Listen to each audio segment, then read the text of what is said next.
Is it sustainable to think in the way of having to convert and bring back? And if you look at the Lemba, they don't even want to convert. They say, why are we converting to something we're already part of? So it's really important now to bring in the writings of our sages, because we have a consensus for about 3,000 years passed on that everyone agrees on what will happen in the future times when this great awakening happens. What will happen in the future times when this great awakening happens?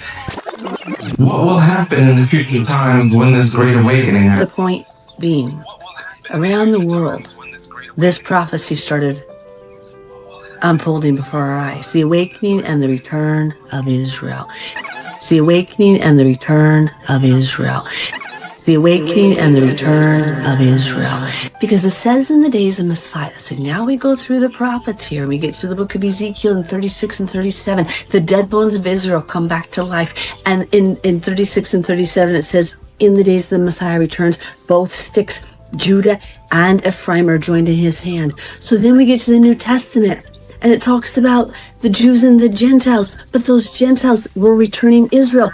Read Peter's address. He says to the dispersed of Israel, or to the 12 tribes scattered abroad, and James says the same.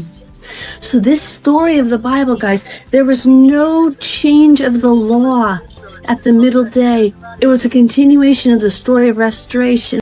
On right now is what I call the Great Awakening. And what is a Great Awakening? It's realizing that we've been lied to quite a bit when it comes to a certain state and a certain group of people from the Middle East, even though they're not really from the Middle East, if you know what I'm saying. This situation is getting mainstream attention. A topic that typically would get you banned everywhere is now exploding, absolutely exploding in awareness. Remember, there are moments when Yah speaks and his people recognize it before they understand it.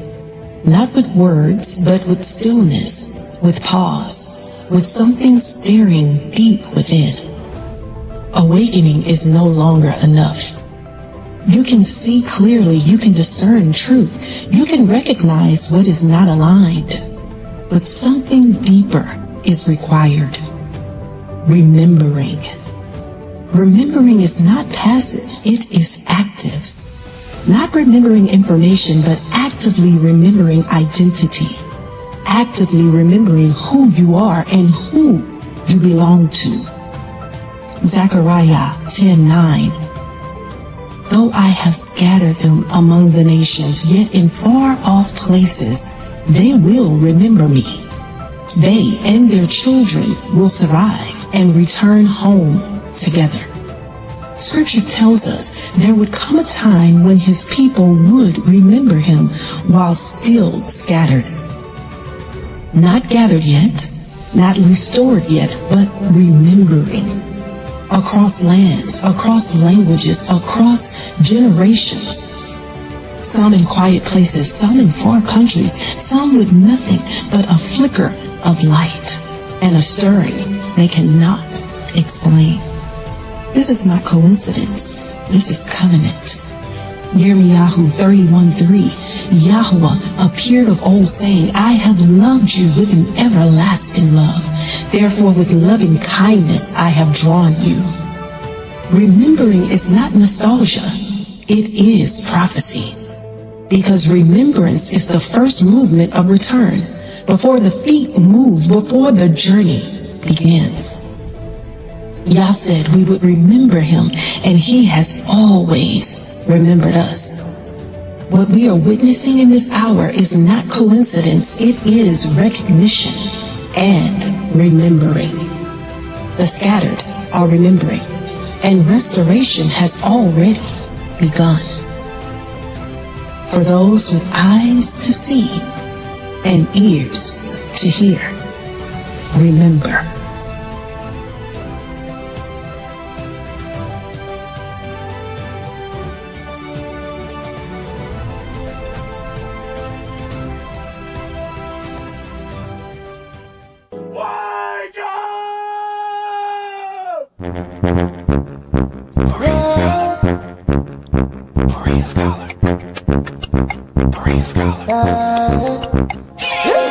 Waking up the people of the Most High.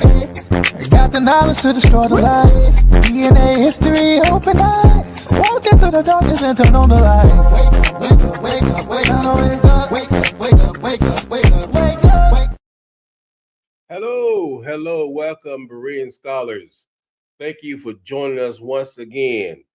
This is an unscheduled live. You know, I'm usually don't doing a live on Thursday. You know, Thursdays is our Great Awakening series, but I have a special guest with you, a special guest. And let me have a little intro for my special guest. Watch this. What's good, y'all? Welcome back to your favorite Bantu channel. I am Bantu Bison, Hinko Siamashangane. Today, we're going to talk about the Bantu migration, a migration that took place about 3,000 years ago, a migration that changed the face of sub-Saharan Africa, a migration that founded hundreds of ethnic tribes.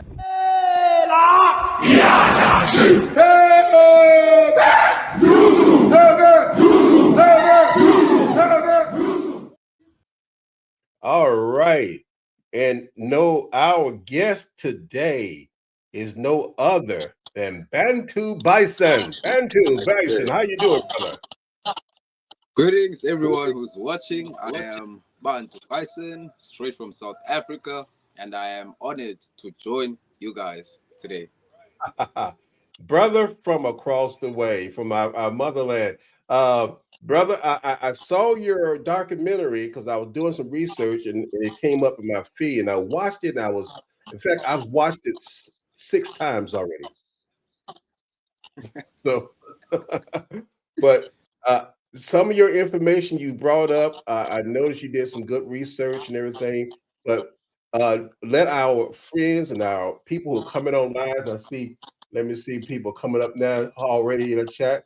Some of my my family here in the homeland, I'm in the States, are coming up and they're saying hello and showing you love, brother. Brother Bantu Bison. I'm gonna let you give him your real name, but he hails from Cape Town, South Africa, the very southern part of Africa. In fact, if anybody who didn't know, I did put the map up. If you're right behind you, if you did see the map, I'm just gonna put it back up again. Yeah, right there with the pin at the southern tip. So, but This video. Oh, almost with it. Get back right here. Yeah.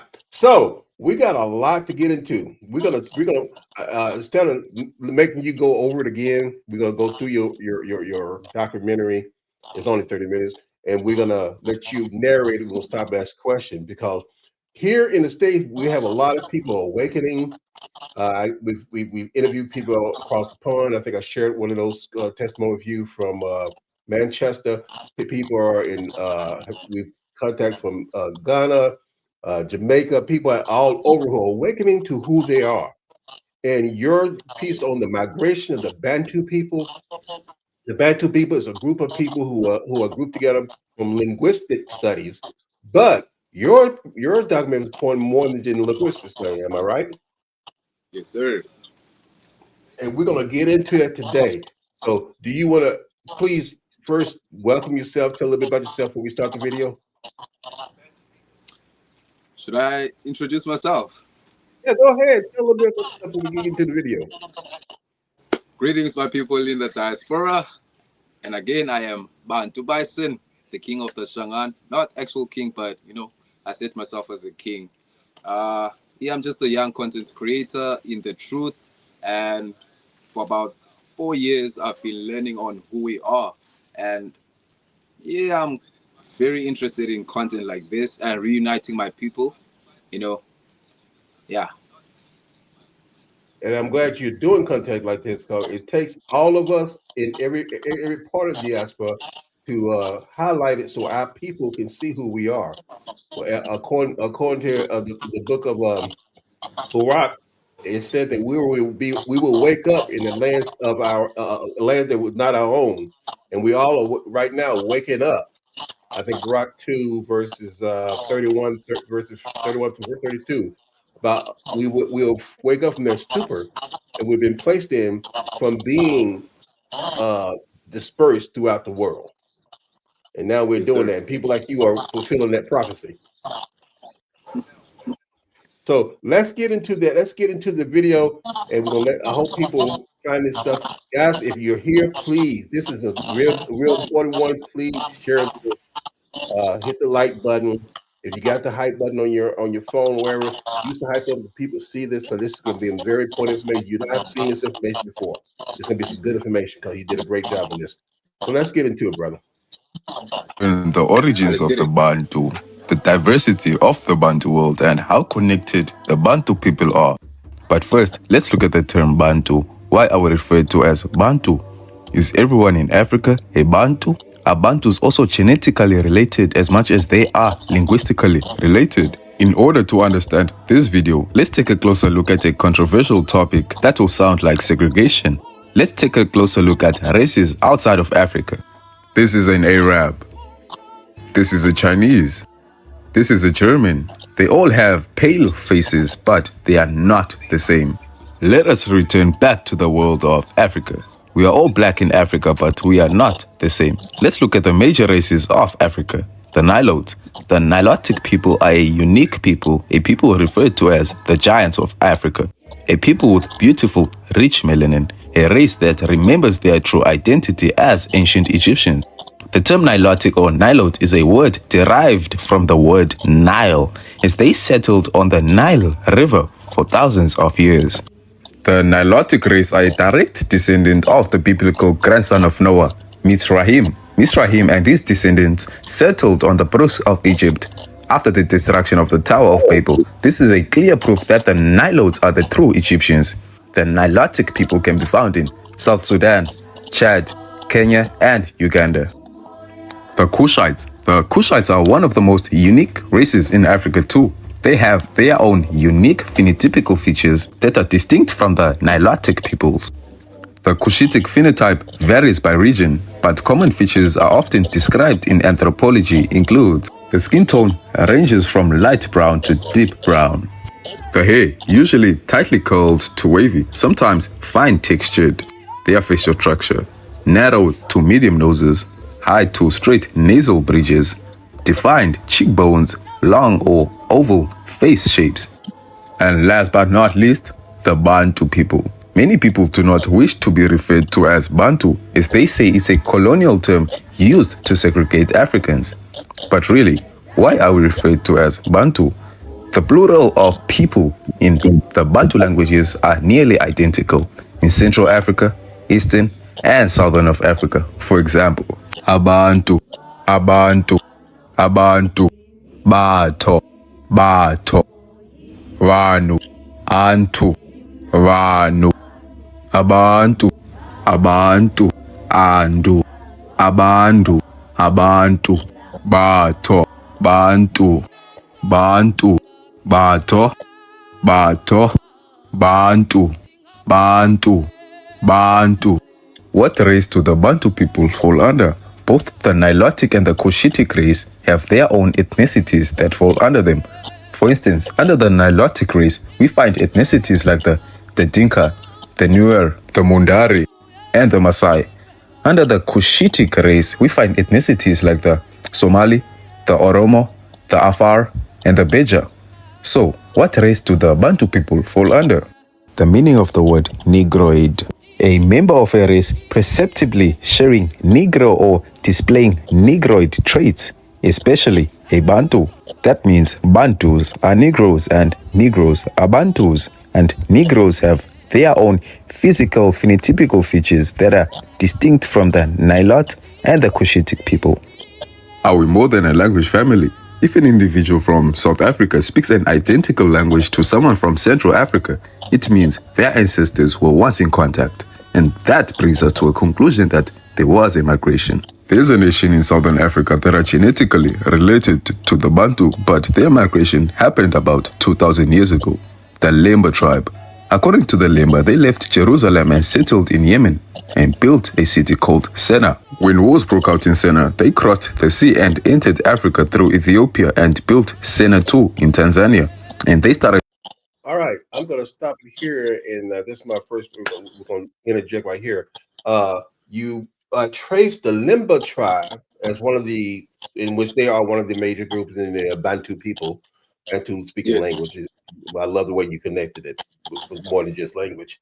And I'm watching I'm looking at this map. Where did you get this map from?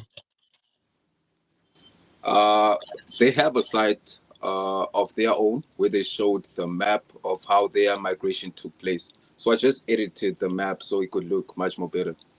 Oh, so you got this from the Lemba people. Yes. Okay, I'm gonna make it big on the map screen so I can make people know that I'm talking to you live. So if you know who just came on. So in this map, it comes across Yama, and I played before a clip from the Lemba elder when he was telling about his trip from Israel down through Yemen, where they had a place that they named Sina there. Then they came across the sea and enter in this is that towards Eritrea? Is that in that area? That's between Ethiopia and Somalia.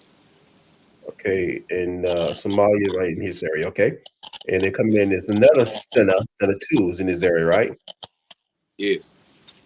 Yeah, and that's significant for the people that names areas that area, but it's also an area near that landing, and I'm thinking I call the country right, Eritrea. It's Eritrea in that area,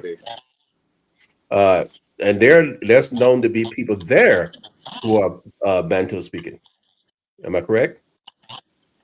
Not that much. There might be a bit of admixture, but predominantly not that much. But you do find people. I know there are people there who call themselves also Israelites. So that's the area too that but I noticed it was right in the area where the Lemba said they came through. I thought there was did you know anything about a connection in that?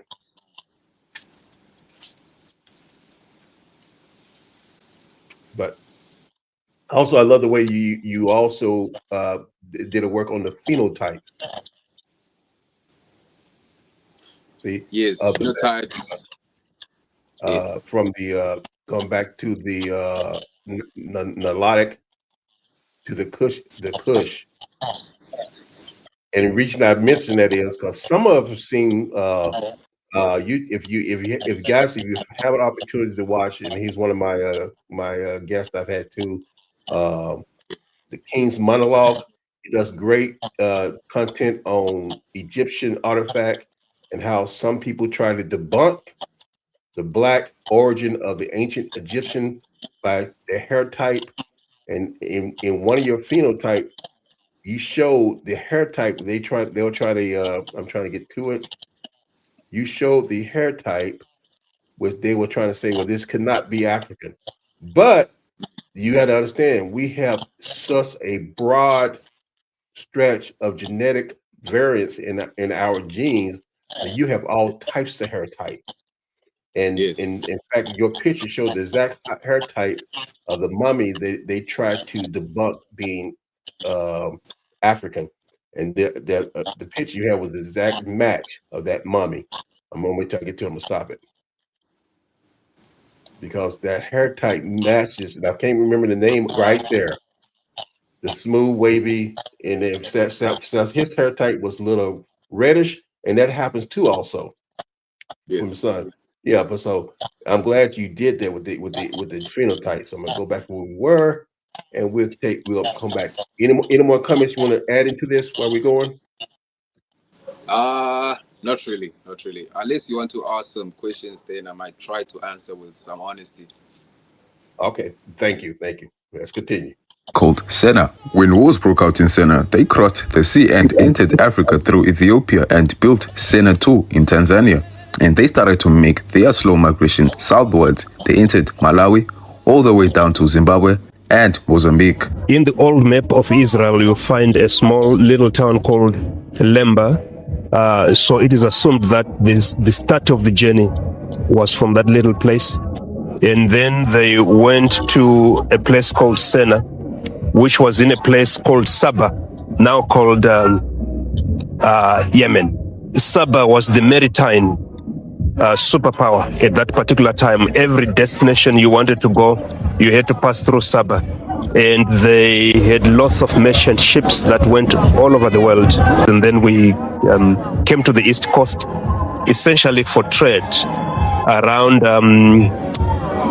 elephant tusk, minerals, gold, silver, metalwork, and we knew that the local people wanted lots of jewelry, cow shells, glass beds, and so on and so on. So those are the things that we brought in order to get back the items that I've just mentioned. We moved east coast and then finally settled in the Zambezi Valley, a place called Sena. That's why sometimes we are called Sena people.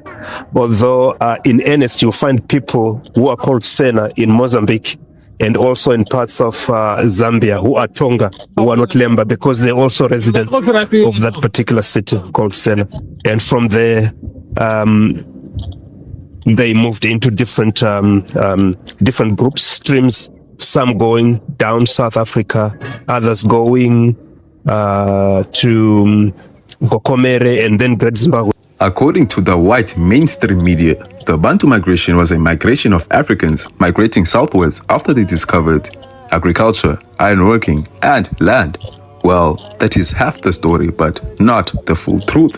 Population movements happened, but the term Bantu migration was commonly taught as a colonial simplification and was often weaponized to justify land dispossession, especially in Southern Africa. Well, it's the whole setup. I mean, South Africa, we have a pattern of life which is different to any other country in the world.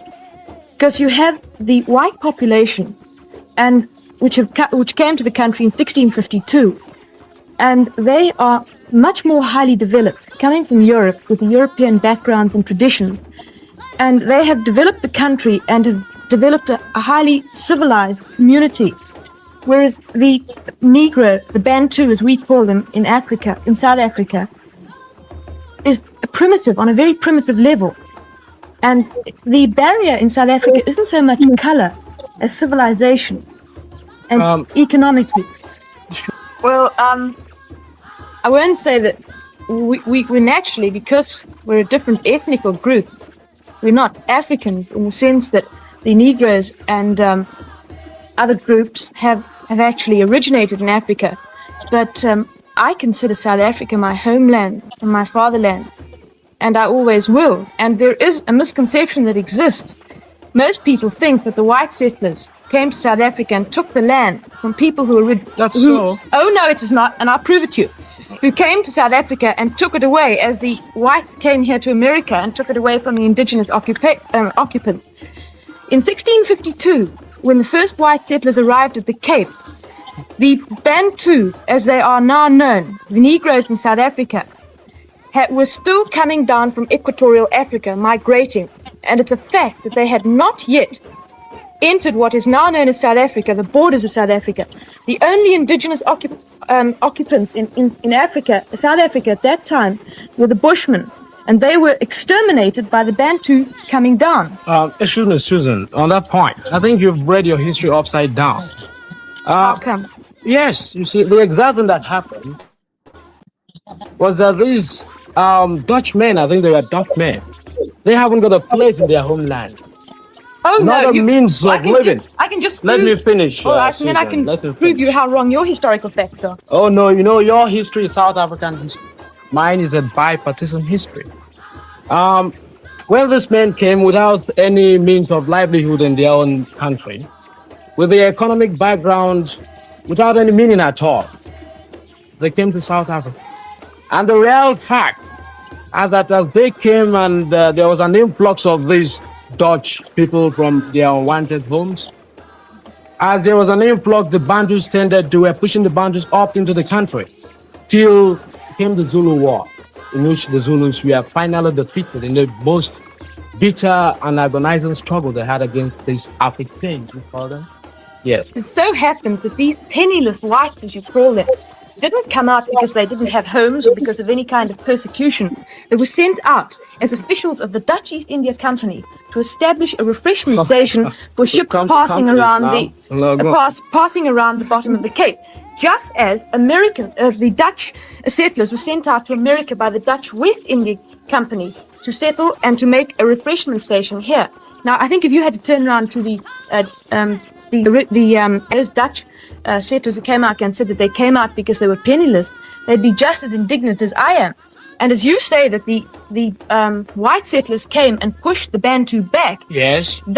It's a fact that the whites It's a fact. I got the point now. It's a fact. into the interior of Africa and didn't come into contact never even saw a Bantu until 1795, which was practically 100 years, more than 100 years after they had arrived in South Africa.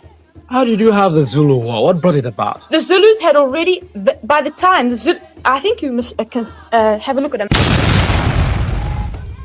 And in 100 years, within 100 years, after the arrival of the white settlers, the Zulus had by that time, the Zulus are a part of the Bantu group, had already come down to Natal. And then you got the two groups, the one coming from the north, the one coming from the south, and they met. And that's where you get the Zulu War. It was not even a clash in the century, I'm thinking it. It was even the British. It was a clash. The British in their benevolence, or in fact in their... Okay, I was trying to wait till I had to. This argument she's bringing up is like, it's pretty typical of colonizers to come in and say that we came and this is our land and we were there before you. Yes. Go ahead. That's the narrative they always pushed, especially here in Southern Africa. Well, we did migrate. Obviously, migration is normal in human life, right? But like, whenever they said you Bantus came and invaded South Africa, they just used that to take land from us so they could exploit us more. You know what I'm saying? Right. Yeah. Being that the Zulu people are Bantus too. Yes. And she tried to say, I love you. So how would you explain the Zulu War? And he said, and then she tried to use America as an example of ownership, which we're sitting on stolen land too, because they came over and took land from indigenous here. Yeah. So, but I had to believe. So I was seeing some people in the chat was saying who let Anna out of her cage. So let's keep playing. Because they've seen the facts that this thing is not good. They even were exercising a tempering force upon the people. I've heard a third interpretation of this, which might settle it. That was the fact that the Bantu were a migratory people. And that it may be true that at some point when the whites came in, there weren't any Bantus there because they were migrating somewhere else. But look, this journalist quoted Dr. D.F. Malan, who is an ex-Prime Minister of South Africa, as saying, and I quote, "The Negro does not need a home. He can sleep under a tree." Well, not only is this absolutely fictitious, but he forgot to mention the fact that brick and concrete trees, known to most people as houses, are costing thousands, millions of dollars of the white taxpayers' money annually. What did you say? I didn't get the point. Said what houses?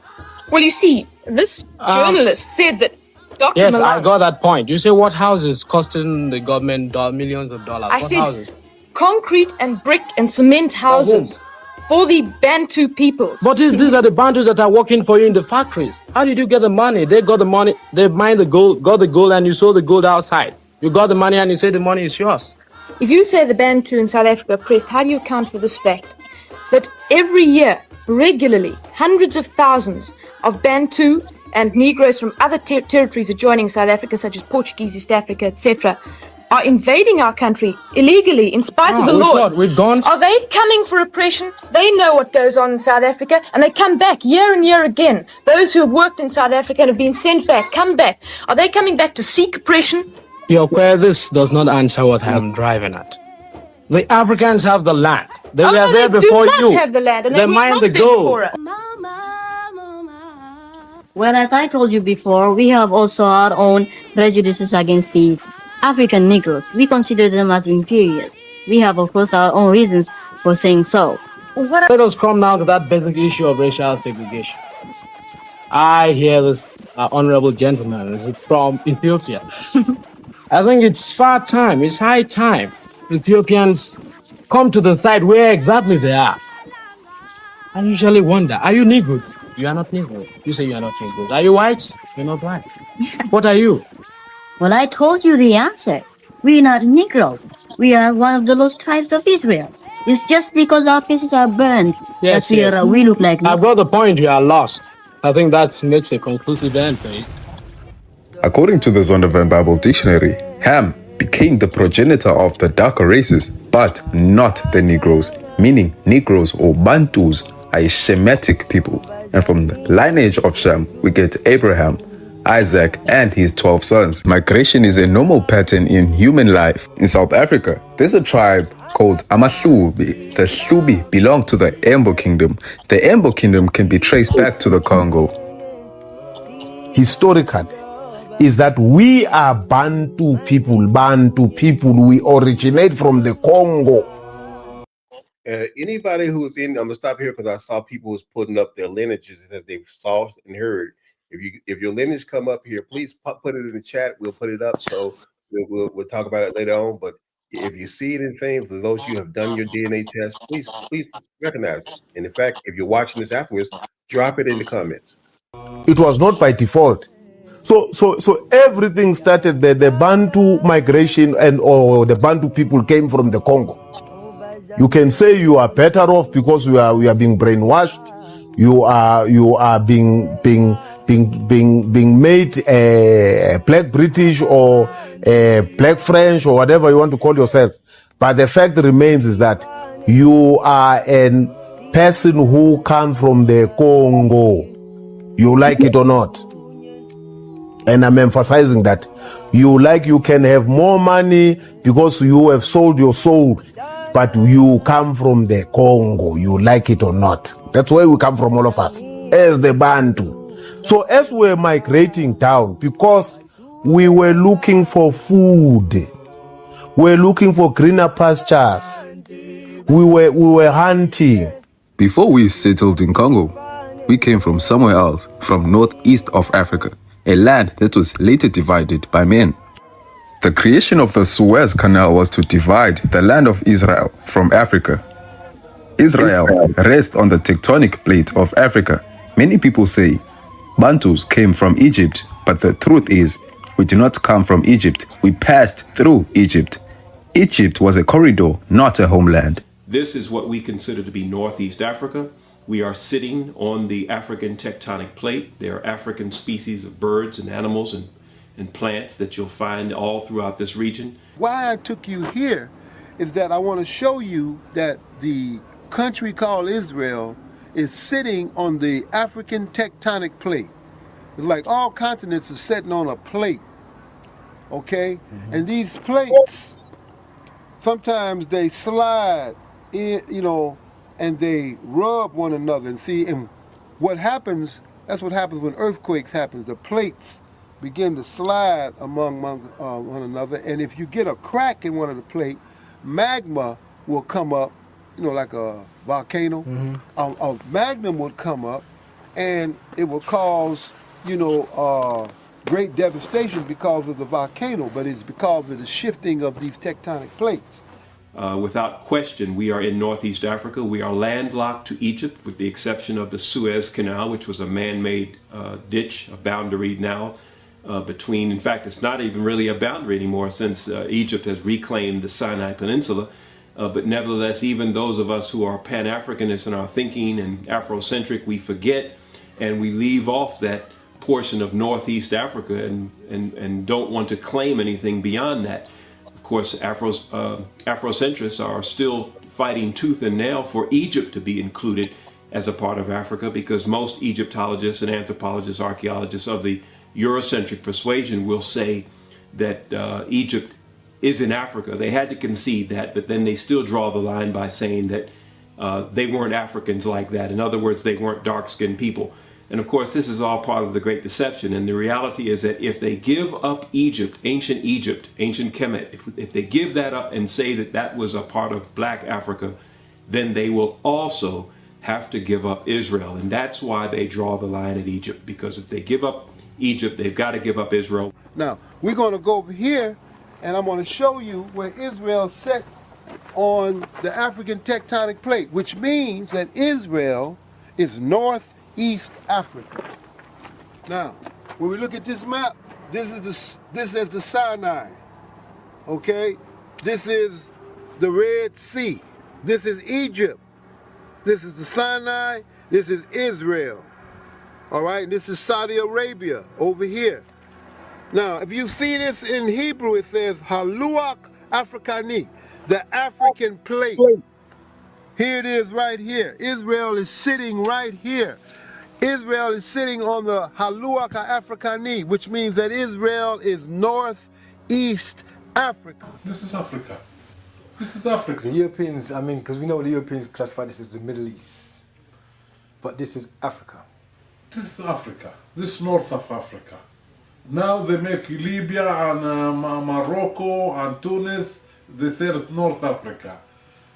It's west, the west. We are in the north. This is the Mediterranean Sea right here. So people say, well, why do you say, but it's Asia Minor? You know, when Europeans be talking about this Asia Minor, I ask them, where's Europe Minor? Where's America Minor? Okay, this is the only continent with a minor. And you know what that minor is? It's a minor lie. It's really a major lie. Understand what you're talking about? Some Asia Minor. Where's Europe Minor? Where's America Minor? But see, when they say Asia Minor, they don't have to classify this land as being part of the African continent. And they want to call it the Middle East. The middle of what? We've done a great job in being able to demonstrate that this is Northeast Africa. And once we begin to look at it as such, and we stop believing this idea of Israel being a part of the Middle East. What do you mean Middle East? Is there an Upper East, a Lower East? What do you mean Middle East? Europeans classified this area as a Middle East. You know, and then since this the Middle East, the other question, where the Middle West? Where the Middle North and where the Middle South? They don't have no geographical terms like that. And the only reason why they use that term, Middle East, because it disconnects the proper connotation that should go with describing this land geographically. So, let the truth speak for itself. It's not my interpretation. Here it is in Hebrew. This is written in Hebrew. And in Hebrew that says? This says Luach Africani, the African tectonic plate. That's where Israel is sitting on.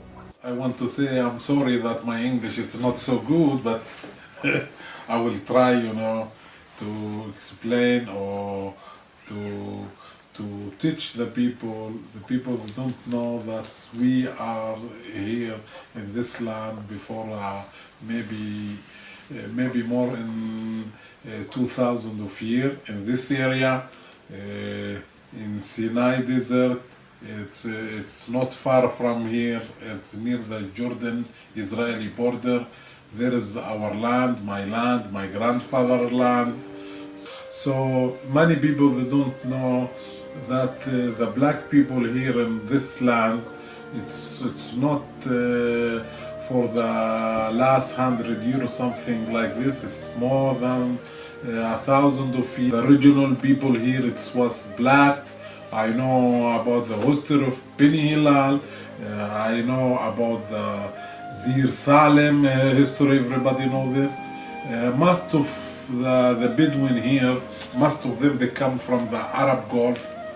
They know. They can know they're not original here. They know that we are the original people here in this land. The evidence is hands down. It's not even something that we engage in a debate on about the dark-skinned nature of the peoples that lived in these regions in antiquity.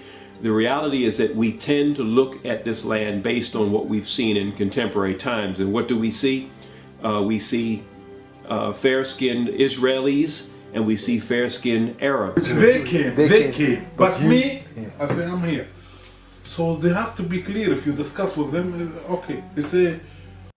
Okay, let's interject here, brother. The gentleman who's speaking now is a native black member of I think he's either Egyptian or Arabic. Am I right? Yeah, somewhere there in the so-called Middle East. Yeah. Right. Northeast I Africa. forgot the name of this document because I had the document too, and I used some of the clips from there, and I used the spokesperson from the Village of Peace that's now local in Damon, Israel. But what he's trying to say, if those of you know, that everybody who's native there are from his people, and he's been there thousands of years. In fact, in this very documentary, he brought out the point that he has land that has been in his family for thousands of years that he has. He has papers on it. But if you speak to some scientists, you speak to some archaeologists, they try to tell you that no, the Arabs are here, and this is not, they're the native people, but these people have been here for years. Just as the black and white video you shared, the debate, there were people, even in the debate, they had that light-skinned Ethiopian brother who was trying to say he was different from the Bantu brother who he called Negro. This thing that we deal with worldwide, that they try to wipe out, erase who we are. Yes. So is that schism between Bantu speaking Bantu groups of people and Ethiopian? That you know of? Bantu is, as I said in the comment section, Bantu is beyond language, right? A person can speak a Bantu language, but they are not ethnically a Bantu. As I said, Bantu is a Negroid race. Bantus are Negroes, you know what I'm saying? And these people that are classified as Bantus speak a related language. You know, we speak a related language. Someone from Central Africa can speak a language that I can understand here in Southern Africa. That's what being Bantu is. You know, a Somalian cannot speak a Bantu language and be classified as Bantu. They are ethnically a Somali, a Cushitic people, you know. Now, your language that you speak, your native tongue you speak from Cape Town. How about people from the eastern coastal area? Are there similar language to that area also? Yeah. In East Africa, Kenya, and Uganda. Like Benin and the Nigeria area. Nigeria, there aren't a lot of tribes that are classified as Bantus, but there are a few that are classified as Bantus here. Okay, but see that's what I found too, and I'm not gonna bust the bubble because you did a great job connecting the linguistic and also genetics. I'm gonna let that happen on video, but I love that you cited some sources too, so we'll get to that. Okay, yeah, go ahead. Something else. Even though like some West African brothers like the Igbo, the Yoruba, the Akan, the Ashanti don't speak the Bantu languages, they are still genetically connected to us with our haplogroupings, you know. I don't look at our languages, I look at our haplogroupings. So exactly. Language is something small. I look at haplogroups. Yeah. And I'm glad you brought it up because we'll get to at the end of this. We're gonna bring up because even those are some people who know that we dealt with a lot of haplogroups here on this channel, and some of the things that you brought out, we can find this is my own personal DNA, and we'll get to that later on. So let's get back to the video, okay? All of you come here, okay? Who was living this land? They say it's a black man. The black man. And before maybe 2000 and a half, there's the Hebrews. The Hebrews. The Hebrews were black as well, right? Yeah, there was it. In this land, there was just the Bedouin, the black Bedouin like me, and the Hebrews. That's it. From northeast, we moved slowly, generation by generation, through the Nile pathways into the heart of Africa. That journey did not happen overnight. It took centuries.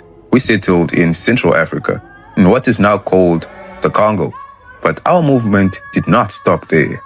Slave raids began, raids that tore communities apart, raids that pushed us southwards. The history we learned I remember there was a migrational mapping of people migrating from wherever they originated from. I really don't know, but they always showed us the school, people, right? the Bantu, the Bantu people migrating, taking the route from Ethiopia, moving southwards, which we call the Rift Valley region, that is following Lake Turkana and the central part of Tanzania, way down to Tanzania, and then moving upwards along Lake Tanganyika, way upwards to Lake Edward, Lake George, and Lake whatever, Albert, which is all in Uganda, and then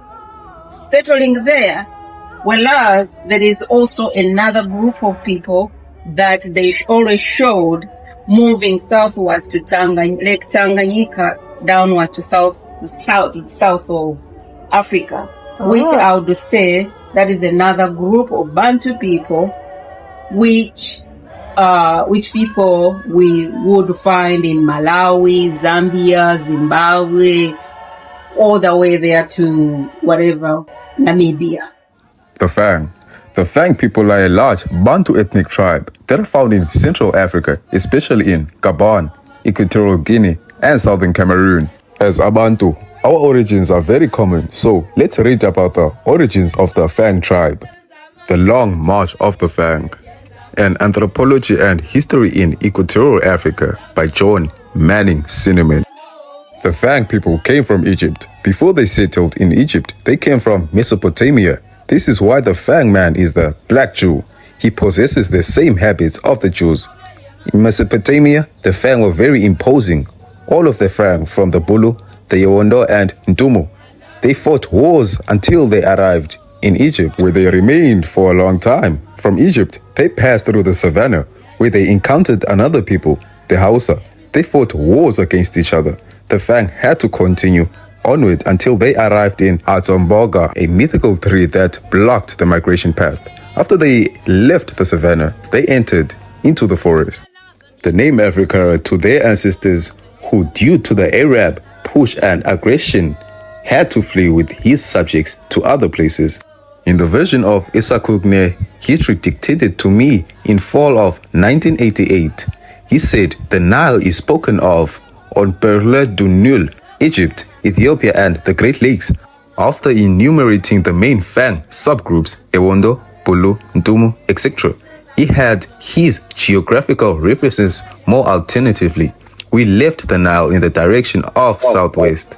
We followed the setting sun. Let us read another book by Louis Perrois, Fang Visions of Africa series. The Beti or Fang people of Middle Africa, specifically West Central Africa, descend from ancient Israelites of the Bible. They were founded by the descendants of Ephah, Ephri, Ben Manasseh, part of the warrior pastoral class of the tribe of Manasseh. They were taken to Mesopotamia by the Assyrians after the fall of the northern kingdom in 722 BC. During the time of the Persian rule, they were taken from Mesopotamia and placed in Egypt at the Jewish garrisons of Elephantine and Tephanes. After the Hamitic Egyptians destroyed their temple at Elephantine, they fled into neighboring deserts between Kemet and Kush. They remained there for roughly 1,600 years.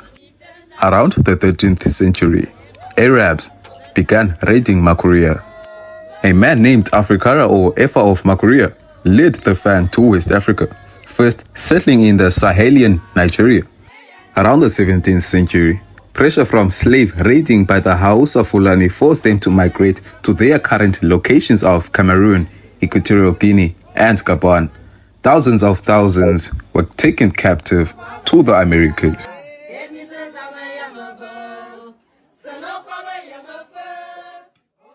Let us read another book about the origins of the Bantu, written by N.P. Komele. And I'm trying to, I was getting the book you just suggested there. I'm going to drop it in the chat. So if anybody looking to look that book up, I just put the Amazon link to it. Any more information you want to tell us about that book? Fan? Honestly, I don't have the original copy yet, so I haven't digged deep into the book. I mean, but yeah, that's what You got the book book online. says. You got the copy online. The board, you can see it, so you can find that book online also, right? Yeah. Okay. All right. Thank you. It is allowed that groups of Israelitish people have time from time journeyed into the Upper Nile country, but this does not sufficiently account for the large excess of influence of which the Bantu are concrete result. In the absence of direct proof of an extensive migration, this hypothesis brings us into two considerations, those of customs, religion, and also those of language relations. The contention has been made that the extraneous element of the Bantus were derived from the tribes of Israel, which were first carried away to Babylon as related in the scriptures, and who afterward in whole or in part migrated through Egypt into equatorial Africa, and through mingling with native tribes upon whom they imposed much of their own religion and customs, gave rise to the people we now know as Bantu. The Hutu tribe. The Hutu tribe are a Bantu ethnic tribe that are found in Rwanda and Burundi. In 1972, about 600,000 Hutu people were killed. The former president of Burundi, President Mikombero, broke silence on national radio about the suffering and the inhumane treatment the Hutu endured in Burundi in the hands of the Tutsi people. President Mikombero was a Bantu. Bantus are Negroes and Negroes are Bantus. Lisa H. Malkai, Purity and Exile, Violence, Memory and National Cosmology Among Hutu Refugees in Tanzania. We are the descendants of Israelites. History says so. This was seen in 1972 when President Mikombero proclaimed on the radio that we are Israelites. Our habits resemble very much the habits of the Israelites. All Hutu were captured to be killed. They behaved like sheep, and they did nothing but praying and singing only. This demonstrates how we resemble the Israelites. The Israelites, before attacking a country, first of all, we pray to God. We are the first. Okay, and I remember when that happened, when the Hutus were being massacred and hunted down because the schism that was caused by the outsiders that is first started by radio propaganda, but the initial statement from the president I was not aware of, that he was stating on air that he knew that his people were Israelites. Yeah. And after he came out and said that, that's what all the conflict started. Am I correct? Yeah, but even before that, the Bantus were still getting killed by the Tutsis. Yes. So the Tutsi, but that just heightened the conflict before he was assassinated too. Yes. Wow. And it's the same story. Once people come out and say who they are, they try to stuff it out. Wow. Yeah, I think he got tired of seeing people. Say that again, brother. I think he also got tired of seeing his people getting killed. I mean, even the Tutsis who are of Cushitic origin are being backed up by the Western media. You know, the Western media is investing a lot of money in Rwanda. Rwanda is predominantly Cushitic people. You know, and the president of Rwanda is Paul Kagame, and that man is a Tutsi, a Cushitic man, and those people are investing a lot of money in depopulating us. I mean, if you know about eugenics, you know, they're sterilizing our women. Yeah, they are. I spoke to this woman who's Hutu, right? She stays in Cape Town. She told me Paul Kagame is forcing Planned Parenthood on women, you know, to control our populations and stuff like that. Even in Cape Town? No, not in Cape Town, back that side. But they still do it in Cape Town. I mean, you see, the same thing is going on right now in Somalia. Yeah, it's everywhere. Yeah, they're coming in from outside forces and uh, uh, bringing one group against the other group and using it against the group that is Bantu speaking people. Yeah, And in fact, that's how it is. Go ahead. I thought you said something. Nah, I didn't say something. Oh, if we go back to and we're doing a special this month since here in America the Black History Month. If you go back to the actual onslaught of the slave war, when some people call it a slave trade, we call it a slave war, because there was no trade. They just brutally abducted our ancestors and brought them over here. But it was outside forces turning one group of people against Bantu speaking people and enslaving them.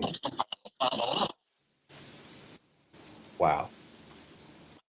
See, history is powerful, brothers and sisters. You don't understand. Yeah, right. And it keeps going on, and you don't see the pattern until you know history. So let's continue. Wow. All right. Bantus who came to Africa. We are Bantus, thus Israelites. This demonstrates that we had a democracy before the Tutsi came. It was good. There was no distinctions of race. Genetic and DNA study of the Bantu. The Bantu are not just a language family, but they are a group of related peoples whose unity is mainly through languages and genetic origins rooted in Central Africa, particularly around present-day Cameroon, southern Nigeria, Gabon, and the Congo Basin.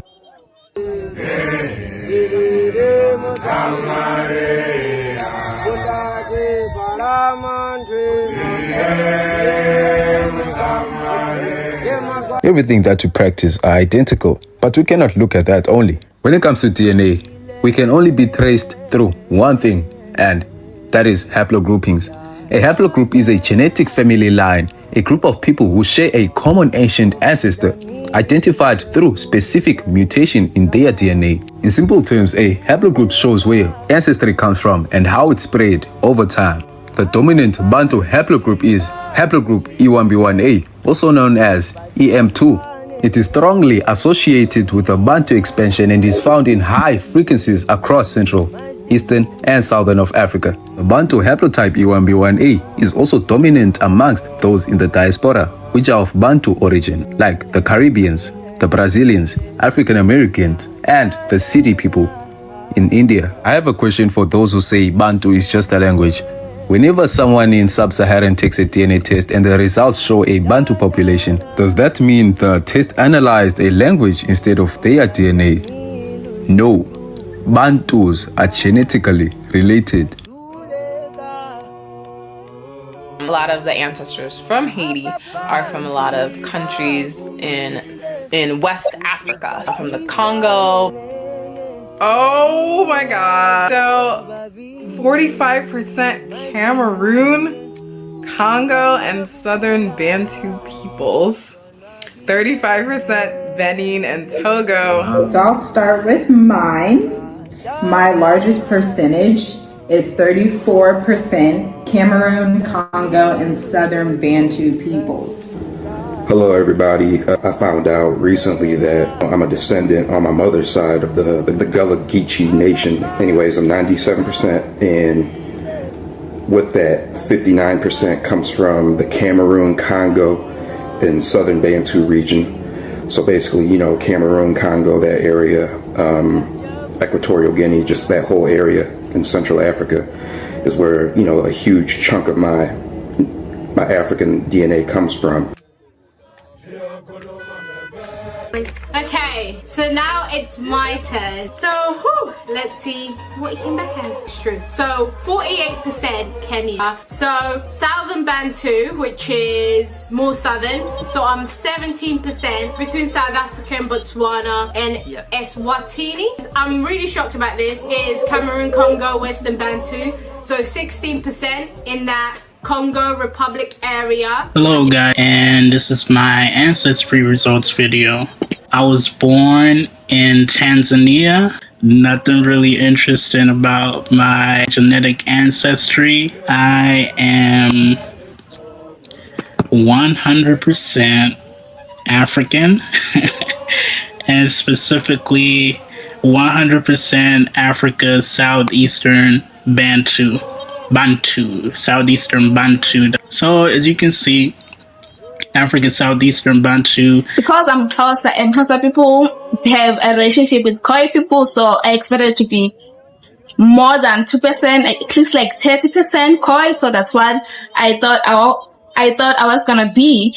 So my DNA is just boring. It's straightforward. So I am 98% Southern Bantu people, and I am 2% Khoisan people.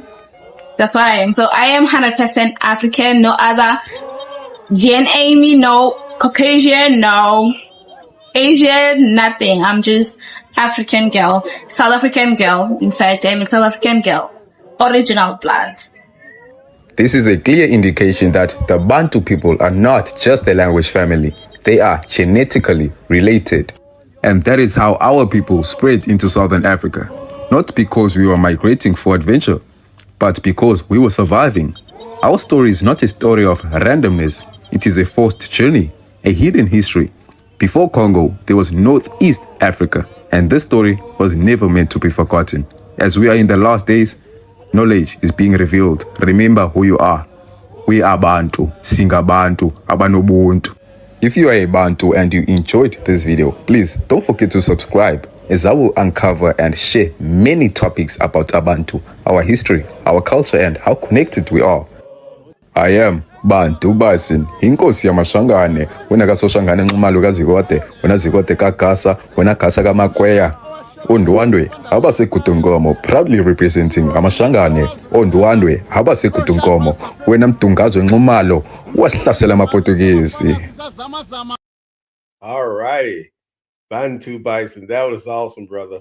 That was awesome. And I thank you for doing that documentary. And for those, I'm gonna make sure I put this up, who want to see more of him. His channel is on YouTube, and then you can just look up Bantu Bison and you'll find him. So thank you, brother. It's your pleasure. It's your pleasure. Doing God's the work. information. Go ahead. I didn't want to cut you off. Go ahead. Nah, there was a delay. I just said it's a pleasure. I'm just doing God's work. Right. And the Most High need people like yourself who are digging into the book. In fact, a couple of the books that you cited on your video, I was looking them up as we're going by, and just so people won't say I'm making this up, I'm gonna stop that screen. Most people don't want our people to find this information, and we know some of the tactics that they do. Well, they will make the information. They'll make it hard to find. In fact, that first book you put, the fan, look at the price of it. The fan. $178 for that book. I know. And the second book you mentioned was the land of the heart of Livingston. That's that I can give you for free. It's $60. The other one's in the hundreds too, but I saw this one, and this is a secondhand version of them. But these books, they are pricing them. So if you want to find this information, you have to buy them. So, but thank you for digging and finding that information and putting it out for us to see. Yeah. The second book I can give you for free because I do have a copy of it, a PDF form. Okay. Just you have my link. Send it to me. But what I'm asking a couple questions because a lot of people I'm seeing in the chat was showing that their DNA shows Eastern Bantu, Southern Bantu. I think I put up my DNA. A lot of our people here are now going and finding they're getting their DNA test done and finding their connection to our people and who we really are. And if you can you see that? Is that big enough for you? I try to look on my laptop right now. There's a bit of delay, but I can see. Yeah. I don't know if I can blow it up on this side. I cannot. I keep changing. But even my rooster is it says 84 sub-Saharan. We know that sub-Saharan is a misnomer because everything in Africa is African. They just try to cut everything off below that line and send everything above, but we know that it's not true. But by Western Africa is 67, and they divided up between Nigerian 30%, Ghana, Lebanon is 26%. And that's Senegalese in that area is 1%. But then you go to other parts of this chart. I don't want to go with the European part. That stuff was forced upon us. That 10% I have in my book, that 12% European was forced upon me. So I'm not just highlighting that. But I'm gonna get to the. I also use my true ancestry. You see how it grouped me in the Bantu limit area right here. Whoa, yeah. That's what it said. Me and my closest relatives is Bantu, Limba, and some other groups in that area. That's from my true ancestry. That's two different companies. So this is third company I use, and you familiar with him? I told you about him, right? And then it connected me to a Levite ancestor, which this is not as qualification. We found there's a lot of flaws in his what he showed, because I found higher percentages in other companies, such as JetMat. So here it shows like 20% Judah. And that's an email I had some issues. I'm not going to this email I sent to him personally. But when I went to JetMat, here's some of the closest connection. Yoruba Igbo in the western part of Africa. Then Eastern Bantu was the next, the two biggest part of my genetics. I'm going through it fast because I want to keep those time. So you see it keep coming up again. Number 5, Bantu Northeast, Igbo, Yoruba, and Limba is the third one that will come up right here. Limba, Igbo, then even right here had a smaller bit of Jewish Ethiopian in there. So I don't know how that got there, but that got in there. So, but people here in the chat I see people that had was putting up some of their DNA connection, and just like you said, although there are people all over Africa, they would say they're Bantu speaking. There's the genetic connection with the haplogroup E1B1A. Yeah. So you did a great job, and I wanted to thank you for coming here. In fact, I'd love to have you back again on another show. It's more of our connection, because I want to connect more to some people from our homeland. So yeah, I will be back. Definitely. All right. And if anything else you want to say to the people, in fact, if anybody in the chat want to ask any question, please, I put it up. You had a question from Bantu Bison. In fact, Bantu, look at this one. This is the Carol Finch. I just subscribed to Bantu Bison. Thank you so much, Sister Carol. Thank you so much. Thank you so much. And I said whoever want to ask something, Mike, I'm gonna pull it away a little bit because it says the echo. So I'm having some issue. I will be fixing this mic pretty soon, so I will work on it.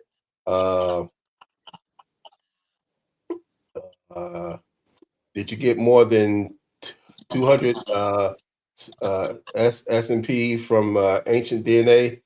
I had about 3,000. I got to read my my report because I had a lot of some for my DNA. Did you do your DNA, sir? Bison, hi. Yeah. Well, What did you find on I your think DNA? later on, Sir? Yeah. are you talking to me? Yes, sir. I haven't taken a DNA test yet, but I will do it for the sake of my channel later on this year. All right. Then I will take a DNA test, yeah. Here's a brother saying he's in the But for Mende me, tribe. yeah, yeah, Sierra Leone. Which tribe? Which tribe are you're related to? I'm from the Ndwandwe tribe. We are known as Shangaan, which is a tribe that looks like the Zulu people. That's why I'm Oh, okay. wearing this. So you're close related to the Zulu tribe. Yeah, something like that. Yeah. Was that I love it. In fact, everybody heard the story about Shaka Zulu and all this stuff, and then in fact, a lot of military strategy is taken from his strategy. Most people don't know that because the way he changed the war tactics of the Zulu people, what we call flanking out an enemy. When you flank out an enemy, when you have a certain group of person of your war group that will meet an enemy on the field head on, but you have other groups that will come in from the sides. The Zulu people call that the buffalo head, and there was Shaka was the originator of that. Which, if he's Bantu, that means he's related to us. So our people came up with this. That's facts. And to show you that the Bantu people are a migratory people. After my tribe, the Ndwandwe were defeated by the Shagas, by Shaga, right? We migrated. Some of them went to Tanzania, running away from Shaga. They ran away and went to Tanzania. Some of them went to Zambia. Some of them went to Malawi. Some of them did migrate and reach the Congo. And my tribe, mostly my tribe, ran away to Mozambique. So Bantus are a migratory people. We know how to migrate. So it's in our blood. Let's see. You say a lot of people, because while he first united a lot of tribes when he was fighting the British, at the end after his mother died, he went very. They said he got really upset and started doing things that that shocked a lot of people and destroyed a lot of, like you said, people started leaving the Zulu people and migrating all over. But I'm glad you brought that up. I'm just reading about the history of the. We see the Hollywood part, but you get into the actual history, you see more. After his mother died, his mother was the only person he had in his life, because he was, the story, he was born to a woman from another tribe, and the Zulus exercised him, kicked him out, and those of you who know the story, you can read the story stuff, but it caused several tribes to migrate to different other areas, like you said. Yeah. So a lot of people like ourselves, when you look in your DNA, you might find the Congos and other parts of those areas, because our people ran all over the place. We ran. Shaga was a fierce man, I don't want to lie. But also my tribe was strong. But I can say Shaga had superior fighting tactics, But at the end of the day, my people survived too. Amen. But you finding yourself, and also finding that you are ancient Israelite. For here, most of us are coming out of Christianity. Most of us coming out of that mindset that taught us against the ways of our people, and we're renewing ourselves to the law, statute, commandments of the Most High.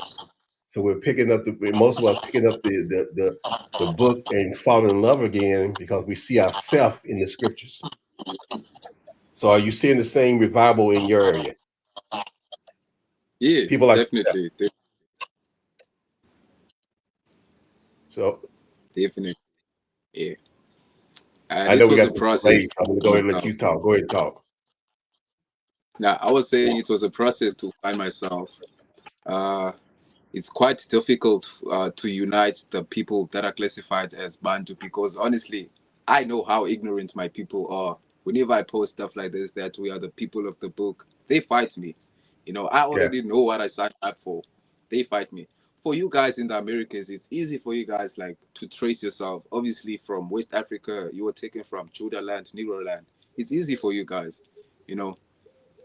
And for us Bantus, it's quite difficult because to understand who we are, we need to understand that there was a migration, and people wouldn't want to own up to that migration because that migration was used to justify land disposition, you know.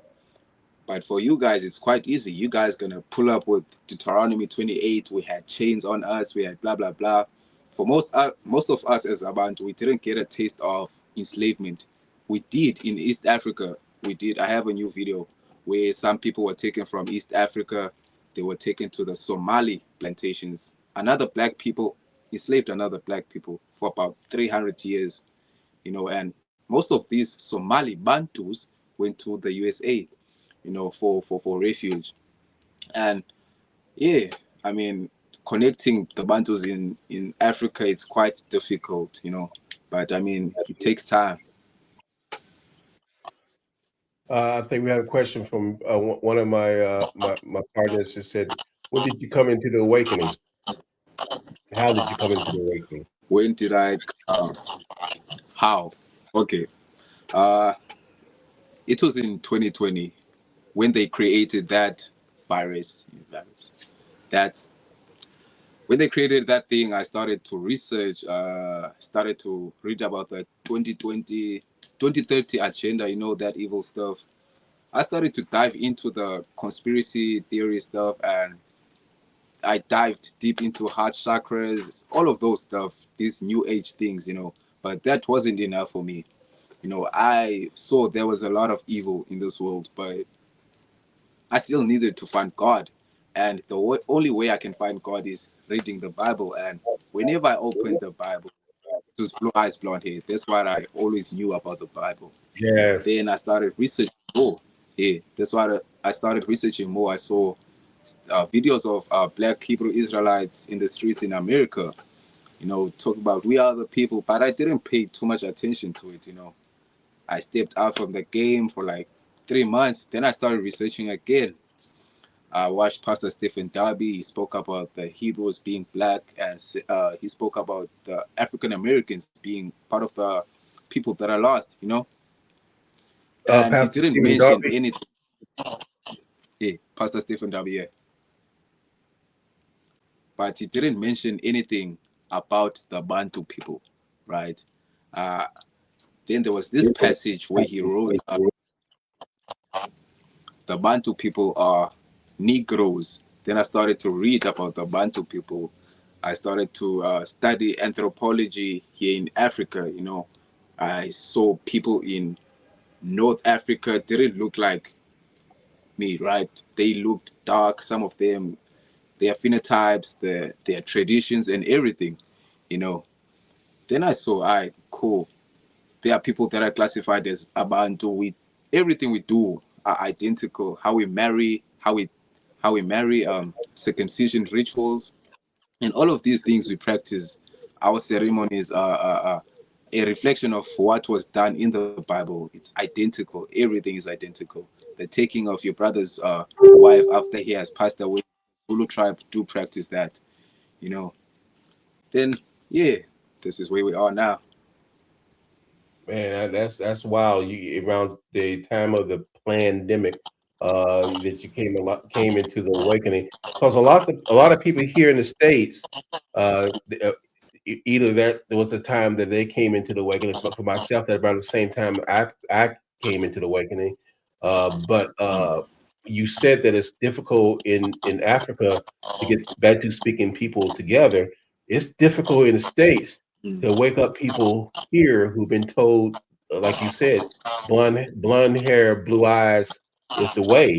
And you know, we've had people that came up in our chat while the video was playing that I had to kick out that was saying some nonsense about what was going on. So I just had to kick them out. So there was some people here who was getting on them, but it's amazing to hear that although it's difficult, there are individuals like yourself and like other people I have opportunity to talk to are praying, seeking Yah's face, and the Most High is opening our eyes to the scriptures.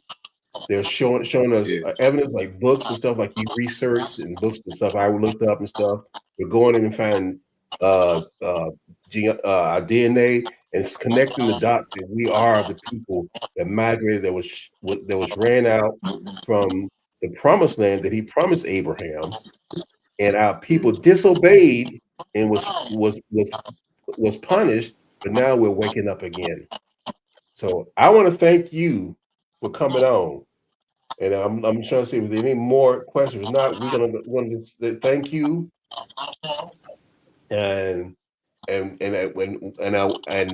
part of the Berean Scholar family now. So please, anytime you want to come on and pop up, we're on all the time.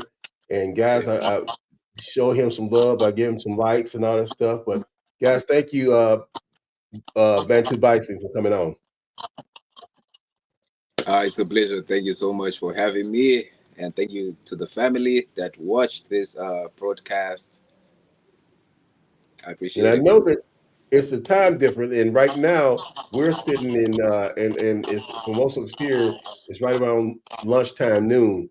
But you're at night, almost 8 o'clock, 7 o'clock? It's 7:30 right now. Okay, so you get ready to recline and get ready for your next work day. So we're gonna let you go, brother. Appreciate it. Thank you. For those of you who are listening, please put in the comments what you enjoy. Brother Bison will be coming back and watching our comments too. And I hope you're liking this, sharing this. And as people are now looking for information about Black history, they need to know about Black history beyond 1619. Our history goes back deep into Africa. And then, as he did so well with his documentary, you find the migration by people, so you'll know where our people came from when they got us from those ports. So, guys, man, this has been a great pleasure. And I just thank you guys for doing so. We'll see you next time. Until next time, I pray that Yah bless you, Yah keep you, Yah make his face to shine upon you. Shalom. What do you think about this topic? Remember to be a Berean scholar, as it is written in the book of Acts 17 verses 11 to 12. Now the Bereans were more noble-minded than the Thessalonians, for they received the message with great eagerness and examined the scriptures every day to see if these teachings were true. It's time to deepen your understanding and see your reflection within the sacred pages. Please click subscribe, and click the notification bell to stay up to date with the Berean Scholar channel.